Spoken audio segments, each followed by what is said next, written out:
আসসালামু আলাইকুম। যে যেখানে আছেন, যেভাবে আছেন, আশা রাখি আল্লাহ পাকের অশেষ রহমতে ভালো আছেন সবাই, ইনশাআল্লাহুল আজিজ।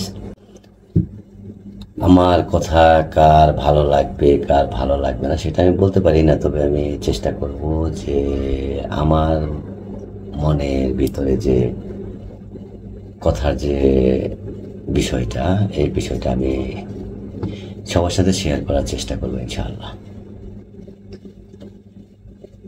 আমি ব্যক্তিগতভাবে এটা আমার ব্যক্তিগত মতামত। তারপরে আমি আপনাদের সকলের সহযোগিতা কামনা করছি যে আমার কথায় যদি কোনো ভুল হয় বা আমাকে অবশ্যই ভুল সংশোধন হওয়ার জন্য বলবেন ইনশাআল্লাহ। যাই হোক, যে কথা বলতে চেয়েছিলাম, আমার যে পৃথিবীতে জন্ম হয়েছে, আমার কথা বলতেছি আমি, অন্য কারো কোনো কথা বলতেছি না। আমার ব্যক্তিগতভাবে আমার কথাটাই আমি বলতেছি। যে ব্যক্তি আমি, আমার যে পৃথিবীতে জন্ম হয়েছে, এই পৃথিবীর দিনের ভাগ শুরু হয় যে আজান দিয়ে। মুয়াজ্জিন আজান শুরু করে আল্লাহু আকবার ধ্বনি দিয়ে। এই আল্লাহু আকবারটা বলে মুয়াজ্জিন টাকার বিনিময় ছাড়া বলে না। আমি যে ইমামের পিছনে নামাজ পড়ি, সেই ইমাম টাকার বিনিময়ে নামাজ পড়ায়। আমি যে মৌলানার ওয়াজ শুনি, সে টাকার বিনিময়ে ওয়াজ করে।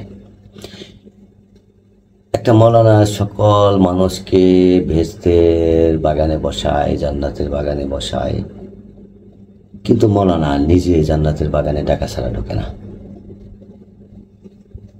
এই পৃথিবীটা আমার, এই পৃথিবীটা আমি কিন্তু অন্য কারো কথা বলতেছি না, আমার কথা বলতেছি আমি। আমার এই পৃথিবী নামক জায়গাটা যেন টাকার কাছে বিক্রি।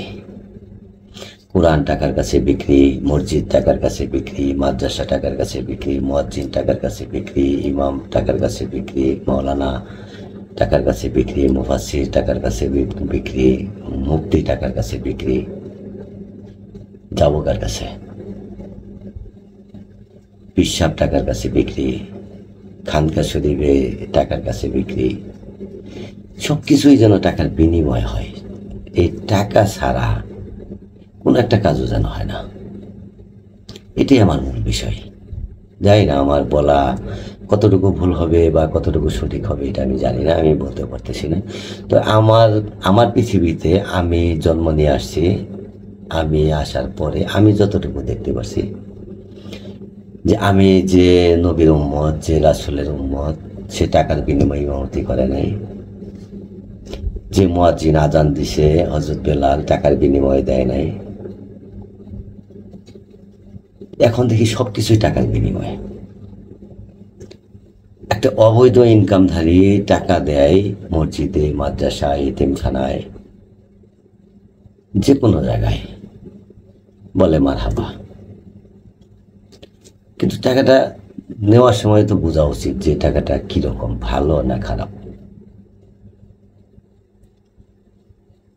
একটা মানুষ সবার বাড়িতে খাবার খায়, এটি কি হইল? সুদখোর দাওয়াত দেয় খাবার খায়, ঘুষখোর দাওয়াত দেয় খাবার খায়, জিনাকারী দাওয়াত দেয় খাবার খায়, মদখোর দাওয়াত দেয় খাবার খায়।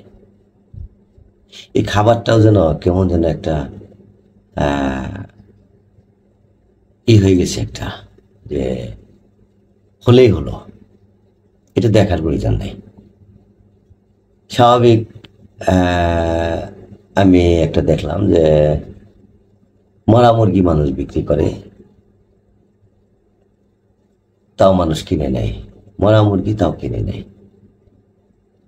আবার কসাইখানায় মানুষ গরু বিক্রি করে, কেউ জিজ্ঞেস করে না ভাই এই গরুটা কে জবাই করছে, এটাও কেউ জিজ্ঞেস করে না। প্রয়োজন, শুধু প্রয়োজন নিতে হবে। কি নিলাম, কি খাইলাম, এটা দেখার বিষয় না। প্রয়োজন নিতে হবে। টাকার প্রয়োজন, যে কোনো মূল্যেই হোক টাকার প্রয়োজন। সেটা মসজিদের বিনিময়ে হোক টাকার প্রয়োজন, মাদ্রাসার বিনিময়ে হোক টাকার প্রয়োজন, এতিমখানার প্রয়োজন হোক টাকার বিনিময়, খানকা শরীফ হোক টাকার বিনিময়, পীর সাহেবের বাড়ি হোক টাকার বিনিময়। যাওয়ার যেন কোনো রাস্তা নেই। এই আমার এই পৃথিবীতে যেন আমি সঠিক ধর্ম পাই না। সঠিক ধর্ম কোনটা? সবাই সঠিক। আমি কার পথে যাব? কার পথে গেলে আমি সঠিক খুঁজে পাবো? সঠিক জিনিসটা খুঁজে পাবো কার কাছে গেলে? যার কাছে যাই, ইমাম সাহেবের কাছে যাই, সকাল থেকে মুয়াজ্জিনের কাছে যাই, মুয়াজ্জিন টাকা ছাড়া আল্লাহু আকবার বলে না। আল্লাহ মহান এটা বলে না, মুয়াজ্জিন টাকার বিনিময় ছাড়া বলে না। ইমাম সাহেব নামাজ পড়ায় না টাকার বিনিময় ছাড়া। নামাজ আমার জন্য ফরজ, ইমাম সাহেবের জন্য ফরজ, তাই আমাকে পড়িয়ে টাকা নেই, ইমাম সাহেবের ফরজটা তো আদায় করতে হয়। খানকা শরীফে একই অবস্থা, এতিমখানায় একই অবস্থা, মাদ্রাসায় একই অবস্থা, মাজারে একই অবস্থা, পীর সাহেবের দরবারে একই অবস্থা। আমার মতো সাধারণ মানুষের জায়গা কোথায়? এদের যাওয়ার জায়গাটা কোথায়? এটাই আমার মূল বিষয়, যে সবকিছুই যেন টাকার বিনিময় হয়। আল্লাহ পর্যন্ত বিক্রি করে আলাইছে টাকার কাছে। আল্লাহ পাক বিক্রি করছে টাকার কাছে, মুয়াজ্জিন বিক্রি করছে টাকার কাছে, ইমাম সাহেব বিক্রি করছে টাকার কাছে, নবী বিক্রি করছে টাকার কাছে, পীর সাহেব বিক্রি করছে টাকার কাছে। সব যেন বিক্রি হয়ে গেছে টাকার কাছে। এখান থেকে মুক্তি চাই।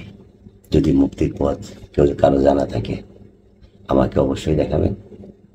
আমি আমার পৃথিবী থেকে দেখব যে মুক্তির পথটা কোন দিকে। ইনশাল্লাহ আমি বুঝাইতে পারছি হয়তো, যে আমরা যেন টাকার বিনিময় আর না করি, কর্ম করে খাই, টাকার বিনিময় যেন না করি। ইনশাল্লাহ আমার কথা যদি ভালো লাগে অবশ্যই আমাকে জানাবেন, খারাপ লাগলেও আমাকে জানাবেন, কিন্তু আমাকে সঠিক একটা রাস্তা দেখাবেন, যে এই রাস্তায় গেলে কোনো কিছুর বিনিময় হয় না। সে যাই হোক, সে যে কোনো পন্থায় হোক, সেটা যেন বিনিময় হয় না, টাকার বিনিময় হয় না। টাকার বিনিময় হলেই যেন আমার মাথার মধ্যে একটা গ্যাঞ্জাম লেগে যায়। তো ভালো থাকেন সবাই। আসসালামু আলাইকুম রহমতুল্লাহি ওয়া বারাকাতুহু।